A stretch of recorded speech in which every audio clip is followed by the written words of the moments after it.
আসসালামু আলাইকুম। আজকে বিরিয়ানি রান্না করব, তার রেসিপি আপনাদের সঙ্গে শেয়ার করলাম। যাই হোক, রংপুর অঞ্চলের লোকেরা মাটির বাটনায় বাটে। আলু ভেজে নিয়েছি, মাংসটাও ভেজে নিলাম। পরিমাণ মতো মশলা সব কিছু দিয়ে নিয়েছি। এইটা যখন দিছি আপনাদের ভিডিও করার মনে নেই, যাই হোক করে ফেলছি।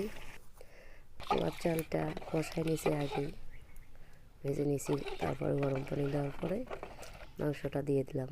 আমি এভাবেই রান্না করি।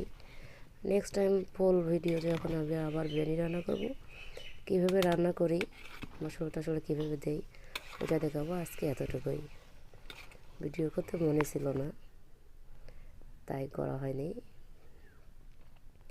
আর যদি আমার ভিডিওটা ভালো লাগে, সাবস্ক্রাইব করে দেবেন, লাইক কমেন্ট করবেন। ভালো লাগলেও জানাবেন, খারাপ লাগলেও জানাবেন। ভুলটা ঠিক করে নেব।